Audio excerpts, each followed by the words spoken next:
नमस्कार, AB star news देख रहे हैं आप और मैं हूं आपके साथ सोहन सिंह। वक्त तो चला अपना यूपी का, जिसमें सबसे पहले बात करेंगे यमुना नदी के रौद्र रूप की। दरअसल दिल्ली के बाद अब मथुरा में भी यमुना नदी का रौद्र रूप देखने को मिल रहा है।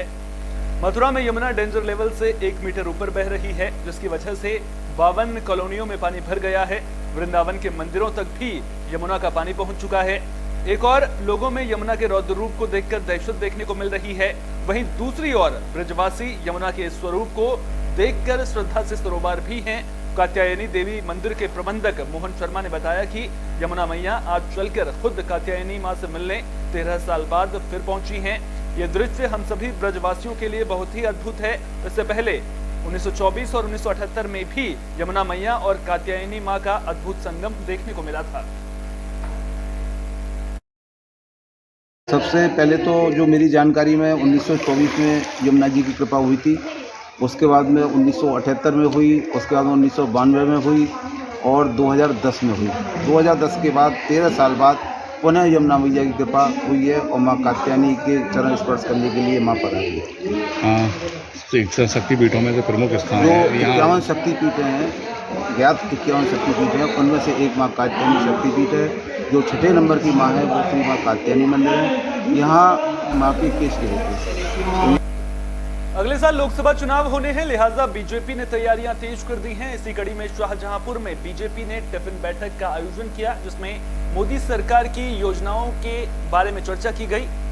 टिफिन बैठक में पहुंचे सांसद अरुण सागर ने केंद्र सरकार की उपलब्धियां गिनाई और दावा किया कि पीएम मोदी की अगुवाई में एक बार फिर से देश में बीजेपी प्रचंड बहुमत की सरकार बनाएगी।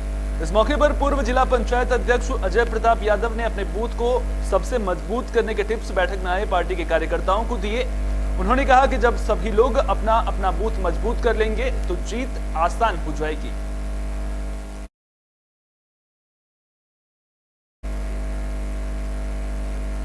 बुलेटिन में बात फर्रुखाबाद की भी कर लेते हैं, जहां बिजली विभाग के खिलाफ लोगों का प्रदर्शन देखने को मिला है। बिजली विभाग की मनमानी से लोग परेशान हैं। लोगों का कहना है कि सीएम योगी के आदेश के बावजूद बिजली विभाग कस्बे के लोगों तक पर्याप्त बिजली नहीं पहुंचा रहा है। करीब 1 महीने से परेशान लोगों ने नवाबगंज नगर पंचायत के बिजली उपकेंद्र का घेराव किया और बिजली विभाग के खिलाफ जमकर नारेबाजी की। इस दौरान कस्बे के लोग नगर पंचायत के सभासदों के साथ पहुंचे थे। लोगों ने विभाग से बिजली व्यवस्था दुरुस्त करने की मांग की है। पिता का नाम आज जो है आप विद्युत स्टेशन नवाबगंज है, क्या मामला पूरा है? मामला ये हुआ है कि वार्ड संख्या 8 और 15 के लिए जो सप्लाई जा रही है, मंडी के पास में ट्रांसफार्मर रखा हुआ है। वो पिछले 15 दिनों से आए दिन कम से कम 4 बार जो है फूक चुका है। चेंज किया जाता है, 2 दिन नहीं चलता है, फिर दोबारा उसकी लाइन चली जाती है। और अभी जब एसडीओ साहब से यहाँ पे बात की गई तो ये बता रहे हैं कि आज ही की बात है कि सुबह पूरे दिन लाइन चली, उसके बावजूद लाइनमैन की। यूपी सरकार स्वास्थ्य व्यवस्थाओं को बेहतर करने के लिए तमाम कोशिशें कर रही है, लेकिन इसके बावजूद अक्सर सरकारी अस्पतालों की कार्यशैली को लेकर सवाल खड़े होते रहते हैं। ताजा मामला झांसी से सामने आया है। आरोप है कि गुड़सराय के सरकारी अस्पताल में दवाइयां होते हुए भी लोग बाहर से दवाइयां खरीदने को मजबूर हैं। जानकारी के मुताबिक भगवंतपुरा के रहने वाले छोटू और केशकली और सेमरी गांव के रहने वाले विनोद को डॉक्टर अमित बरसैया ने मरीजों की कुछ दवाइयां बाहर से लेने को कहा। जब मरीजों ने चिकित्सा प्रभारी डॉक्टर ओपी राजभर से पूछताछ की कि क्या ये दवाइयां अस्पताल में नहीं हैं, तो उन्होंने बताया कि दवाइयां अस्पताल में हैं, लेकिन अगर डॉक्टर अमित बरसैया ने बाहर से दवाइयां मंगाई हैं तो फिर उनके खिलाफ जांच के बाद कार्रवाई की जाएगी। तो चिकित्सा प्रभारी डॉक्टर ओपी राठौर ने कार्रवाई का आश्वासन जरूर दिया है, लेकिन पहले जांच होगी कि क्या अस्पताल में सचमुच दवाइयां थी या नहीं। अगर अस्पताल में दवाइयां होते हुए भी बाहर से दवाइयां लेने के लिए कहा गया है तो कहीं ना कहीं व्यवस्थाओं को लेकर के सवाल खड़े होना लाजमी है। ये हमारे संज्ञान में भी आया है और इस मीडिया के माध्यम से वीडियो भी हमें प्राप्त हुआ है, जिसमें ये शिकायत की गई है कि किसी डॉक्टर साहब ने, हालांकि पुलिस ने ये नहीं बताया कि इस डॉक्टर ने लिखी है और उन्होंने बाहर की दवा करने की शिकायत प्राप्त हुई है।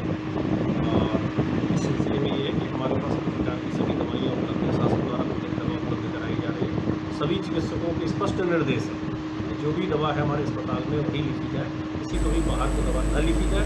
फिर भी अगर कुछ शाहजहांपुर में आगामी त्योहारों को लेकर प्रशासन एक्टिव नजर आ रहा है। सभी धर्म के लोगों से शांतिपूर्वक त्योहार मनाने की अपील की गई है। इसी कड़ी में एसपी अशोक कुमार मीणा ने शहर में मुहर्रम के मौके पर निकलने वाले जुलूस को लेकर निरीक्षण किया। उन्होंने ड्रोन के जरिए जुलूस मार्ग का जायजा लिया। इस दौरान उनके साथ भारी पुलिस बल मौजूद रहा। एसपी ने लोगों से आगामी त्योहारों को शांतिपूर्वक मनाने की अपील की। साथ ही अधिकारियों को जरूरी दिशा निर्देश भी दिए। एसपी ने बताया कि आगामी त्योहारों को लेकर प्रशासन ने पूरा प्लान तैयार कर लिया है ताकि त्योहारों को शांतिपूर्वक संपन्न कराया जा सके। ये आगामी मुहर्रम का जो त्यौहार है उसके संबंध में जो हमारे ताजियों के जुलूस हैं वो किस रूट से निकलते हैं, करबला कहाँ पर है, उस रूट को देखा गया है और जो कमियां हैं जिनको पूरी करवानी है उसको बताया गया है।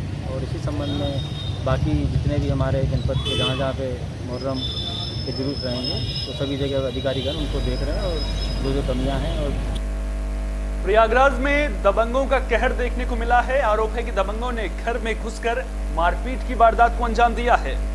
घटना सराय इनायत थाना इलाके के तेंदुवी चैनपुर गांव की है। गांव के रहने वाले जवाहर लाल का आरोप है कि पुरानी रंजिश को लेकर उनके पड़ोस में रहने वाला कमलेश अपने 3 बेटों के साथ उनके घर में घुस गया और परिवार के लोगों पर धारदार हथियार और कुल्हाड़ी से हमला कर दिया। मारपीट में जवाहर लाल और उनके परिवार के लोगों को गंभीर चोटें आई हैं। पीड़ित परिवार की शिकायत पर सराय इनायत थाने में मामला दर्ज कर लिया गया है। पुलिस मामले की जांच कर रही है।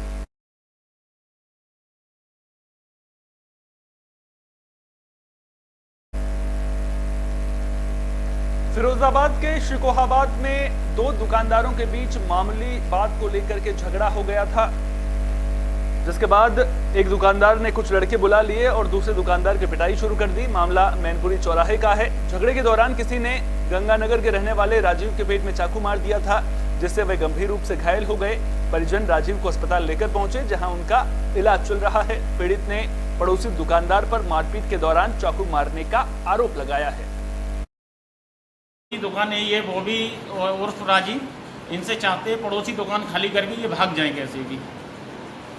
फिर आज क्या विवाद हुआ? आज इनका विवाद किसी ग्राहक को सामान देने के पीछे इनका विवाद चल रहा। उन पर सामान होगा नहीं, इनके पास था, इन्होंने सामान दे दिया। इसी बात पे इनकी कुछ बहस हुई और इसी बात पर उसमें मिथुन, सचिन और नाम निवास ने चाकू उठा के इनके मार दिया। ये दरअसल 15 मिनट पहले अभी यहाँ पे आए हुए थे। इनके पेट में ना एक शार्प वेपन से कोई इंजरी हुई है और यहाँ पे एडमिट में उनका ट्रीटमेंट कर दिया गया है।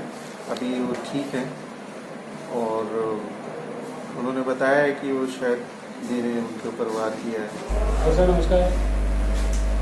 और फर्रुखाबाद से हादसे की खबर है। दरअसल दिल्ली से बदायूं जा रही एक बस बेकाबू होकर पेड़ से टकरा गई।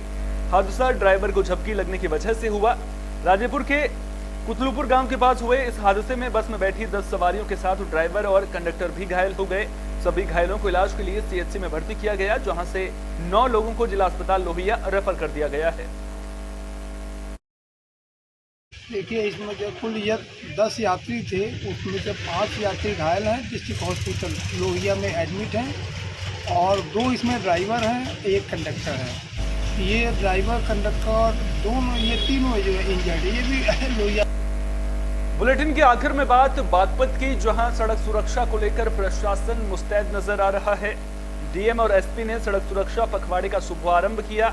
डीएम ने सड़क सुरक्षा की शपथ दिलाकर सड़क सुरक्षा जागरूकता वाहन को हरी झंडी दिखाकर रवाना किया। इस दौरान लोगों को ट्रैफिक नियमों की जानकारी दी गई। साथ ही लोगों से ट्रैफिक नियमों का पालन करने की भी अपील की गई।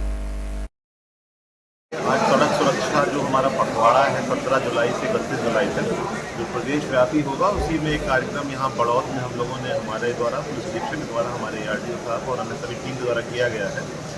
सड़क सुरक्षा बहुत महत्वपूर्ण है। हम लोग जानते हैं कि पूरे भारत में लगभग 1.5 लाख लोगों की मृत्यु एक वर्ष में सड़क दुर्घटनाओं में हो जाती है, जो कि लगभग देखा जाए तो 12,000 प्रतिमाह है। और 12,000 प्रतिमाह अगर मृत्यु होती है तो एक दिन में करीब 400 डेथ, और अगर एक दिन में 400 डेथ होती है इसका मतलब 1 घंटे में 16 से 17 लोगों की मृत्यु हो जाती है। तो हमारा 1-1.5 घंटे के कार्यक्रम में अगर 20-25 लोगों की मृत्यु भारत में किसी न किसी कोने में हो गई हो तो ये बहुत गंभीर महामारी है।